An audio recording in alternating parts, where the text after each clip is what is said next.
Eu passei meses estudando as filas dos brinquedos de Orlando para poder montar o roteiro ideal de cada parque sem comprar nenhum tipo de fura-filas. E hoje eu vou mostrar para você o do Hollywood Studios, além de passar algumas dicas que eu peguei antes e durante a minha viagem e acabaram sendo super úteis. Bem-vindos ao canal Foco no Roteiro. Esse parque é o que mais tem brinquedos dos quais as filas passam de 100 minutos frequentemente, então provavelmente em alguns deles você vai pegar um tempo grande se não tiver a Lightning Lane. Esse é o parque mais recomendado a gastar dinheiro com isso caso você queira. Eu já vou começar esse vídeo falando que eu vou levar em consideração uma coisa muito importante, que algumas pessoas não fazem. Os brinquedos desse parque quebram muito, principalmente o Rise of the Resistance, mas outros brinquedos também. O Slink Dog, por exemplo, às vezes não quebra totalmente, mas eles têm que parar algum dos carrinhos para fazer alguma manutenção, e aí o tempo de fila dobra, causando aqueles mais de 100 minutos de fila. Sendo assim, eu vou passar para vocês o roteiro que costuma ser o melhor, mas com algumas considerações ao longo do vídeo, já que algumas estratégias devem ser alteradas dependendo da situação.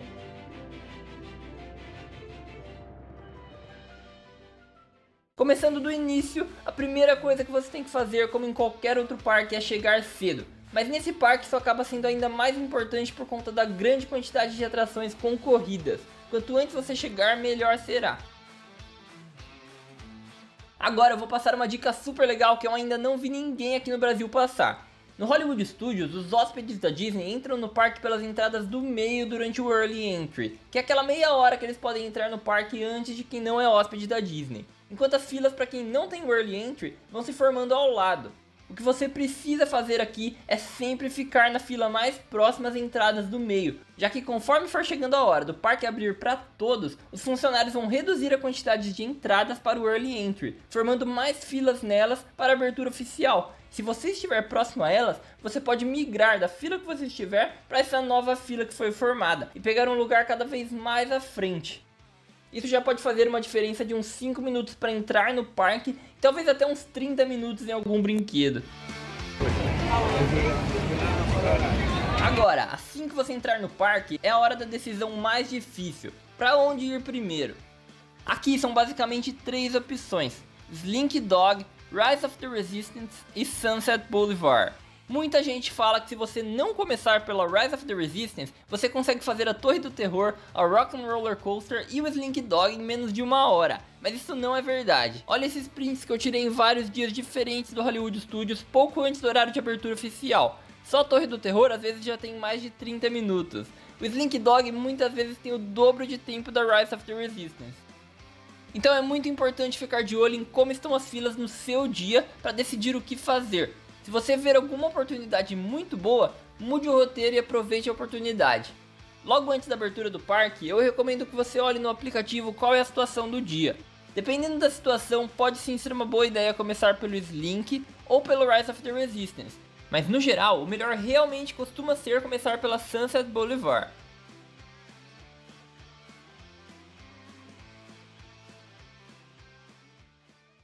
O Sunset Boulevard é a área mais antiga do parque, que tem 2 dos principais brinquedos radicais da Disney: Rock'n'Roller Coaster, a montanha-russa no escuro do Aerosmith, e a Torre do Terror, que é um elevador com quedas e subidas em sequência, com uma temática paranormal. É assustador, mas super divertido, e a fila em um ambiente bem interativo, nos fazendo acreditar que estamos em um hotel mal assombrado. A maioria das pessoas costuma ir direto para as áreas de Star Wars ou Toy Story, então essa parte do parque é a ideal para aproveitar enquanto o parque ainda está mais vazio. Você provavelmente vai conseguir fazer a Torre do Terror até as 8h50 e depois a Rock'n'Roller Coaster até as 9h30.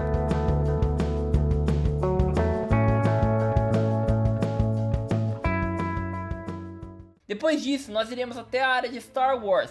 Eu sei que fica do outro lado do parque, mas você já vai entender por que é importante fazer essa área logo cedo daqui a pouquinho, quando eu falar do Rise of the Resistance. E aliás, nós não vamos direto para ele. Pelos dados do site Thrill Data, o que costuma acontecer é o Rise of the Resistance ter uma queda no tempo de fila do meio para o final da manhã, mas essa queda provavelmente ainda não aconteceu às 9h30.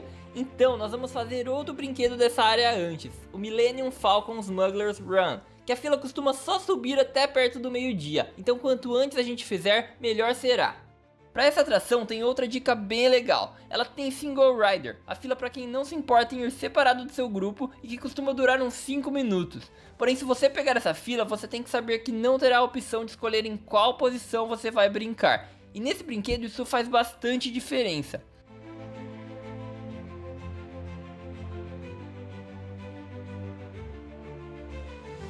Se você não conhece bem as atrações desse parque e quiser entender melhor sobre elas, dá uma passadinha no vídeo que está aparecendo no card.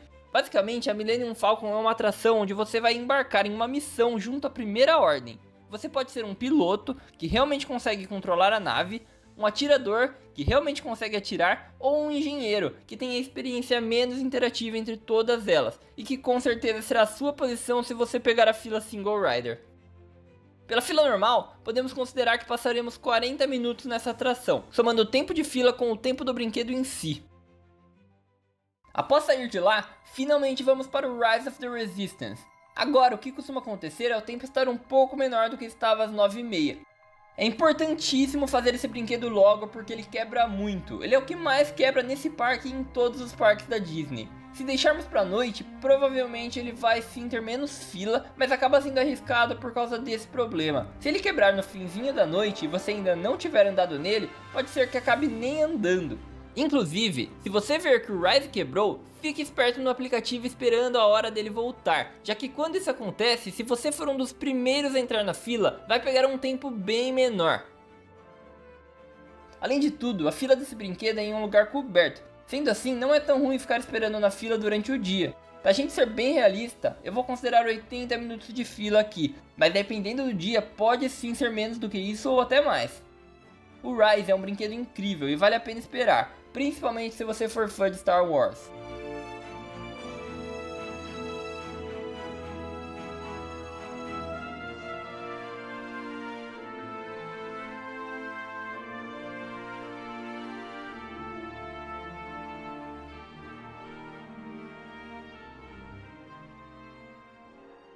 Quando sairmos dessa atração, o parque vai estar bem lotado, então eu recomendo que você aproveite esse momento até a 1h30 para almoçar e aproveitar algumas atrações menores.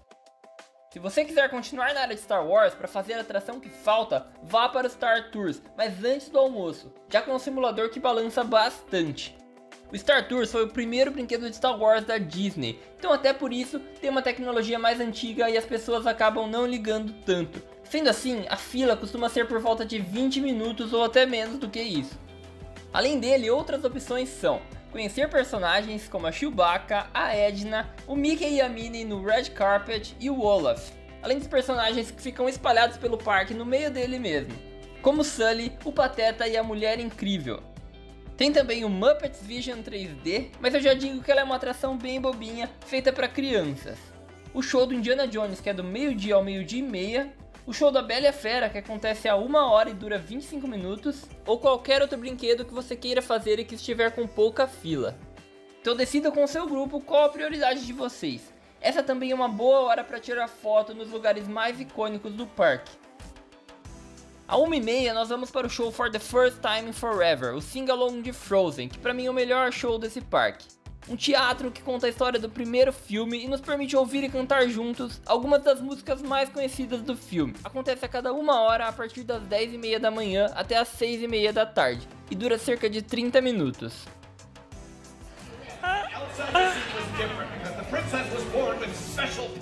Depois disso, vamos para o Mickey and Minnie's Runaway Railway, que fica logo ao lado. Uma atração bem recente e com uma tecnologia muito legal, que nos coloca dentro de um desenho animado. Eu vou considerar que vamos sair de lá por volta das 3 horas.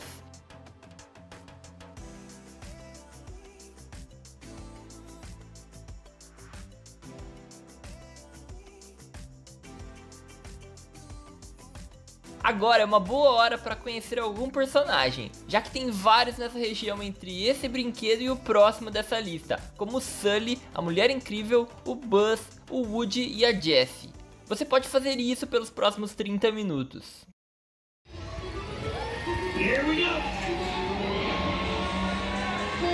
Agora vamos finalmente para Toy Story Land e vamos começar essa área pelo Toy Story Mania. Se você ver que o Slinky Dog está com pouca fila, pode até aproveitar para fazer ele, mas nesse roteiro eu vou deixar mais para o fim da tarde para que o sol não esteja tão quente, já que a fila desse brinquedo fica em local aberto e alguns pontos ficam no sol, o que atrapalha bastante. Então, ao invés disso, enquanto o sol abaixa, nós vamos brincar no melhor brinquedo de tiro ao alvo de Orlando, em que a fila é toda coberta.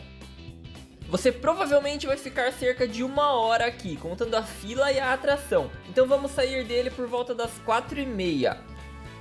Se o sol ainda estiver muito forte, você pode usar essa hora para fazer mais alguma daquelas atrações menores ou adiantar alguma coisa do fim do dia, mas aqui no roteiro eu já vou colocar o Slinky Dog, já que estaremos ao lado dele.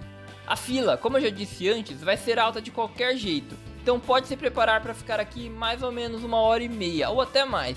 Mas de qualquer forma, vale muito a pena, já que é uma das montanhas russas mais divertidas de Orlando, apesar de não ser radical. Pelo menos, se escurecer antes de você entrar no brinquedo, a experiência pode ser ainda melhor, por conta das luzes da atração e da área de Toy Story. Nós vamos sair daqui por volta das 6 horas. Seguindo o roteiro, agora nós vamos fazer a última atração da Toy Story Land, a Alien Twirling Saucers, um brinquedo infantil, mas que é bem divertido até para os adultos. É um daqueles brinquedos que faz você esquecer que é adulto por um tempo. A fila aqui vai ser mais ou menos de 30 minutos. Agora eu vou dar uma dica para janta. Tem duas coisas que você pode fazer. Primeiro, ir jantar agora em alguns restaurantes do parque ou alguma coisa que você trouxe do hotel mesmo, que é uma boa opção para quem quiser dar um tempo de atrações. Agora, se você tiver energia e quiser otimizar ainda mais o tempo, você pode continuar fazendo algumas atrações enquanto as pessoas estão jantando e jantar um pouco mais tarde.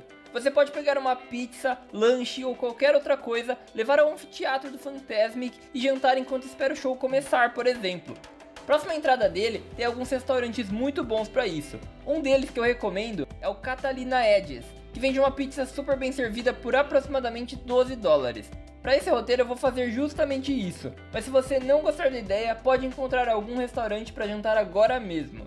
Agora deve ser cerca de 15 para 7 e o Fantasmic costuma ser só às 9 horas. É importante que você confira o horário no dia que você for ao parque, já que ele pode mudar em qualquer dia. Eu vou considerar o horário das 9 para esse roteiro por ser o mais comum. Então nesse momento nós vamos a um dos melhores encontros com personagens de todos os parques, o Meet Disney Stars at Red Carpet, onde você vai encontrar o Mickey e a Minnie em um cenário super legal. Eu vou considerar um tempo de aproximadamente 45 minutos de fila, ou seja, até as 7h30, sobrando tempo para uma última atração, que mais uma vez eu vou deixar livre para você escolher o que quiser, podendo repetir alguma atração ou fazer alguma coisa nova. É claro que se você quiser, pode até não fazer algum dos brinquedos que nós fizemos nessa lista para repetir ainda mais brinquedos. Quando for mais ou menos 8h15, no máximo 8h30, você pode ir comprar a janta, de preferência em algum restaurante aqui na Sunset Boulevard, levar ao anfiteatro do Fantasmic, achar o seu lugar, comer e depois aproveitar um maravilhoso show que compete com o Happily Ever After pelo primeiro lugar dos shows da Disney. Normalmente o parque fecha às 9 horas e o show também acontece às 9 horas, então depois dele não tem mais como ir nos brinquedos, mas alguns dias o parque fecha mais tarde ou o show acontece mais cedo. Nesse caso você ainda poderia aproveitar um tempinho sem nenhuma fila para fazer mais alguma atração que você quiser. Como prometido, agora eu vou deixar na tela o roteiro para quem quiser começar pelo Slinky Dog ou pelo Rise of the Resistance, caso as filas estejam pequenas no início do dia que você visitar o parque. Isso é uma boa ideia caso algum desses brinquedos esteja com 30 minutos ou menos de fila, o que eu já vi acontecer algumas vezes. Se você ver essa oportunidade no Rise, amanhã pode ser basicamente o inverso, começando pela área de Star Wars e depois indo a Sunset Boulevard. Se você ver essa oportunidade no Slinky Dog, vai ter que ir ao Sunset Boulevard só no fim da tarde, já que é essencial seguir o roteiro com a área de Star Wars logo cedo. Muito obrigado por terem assistido até aqui e até o próximo vídeo.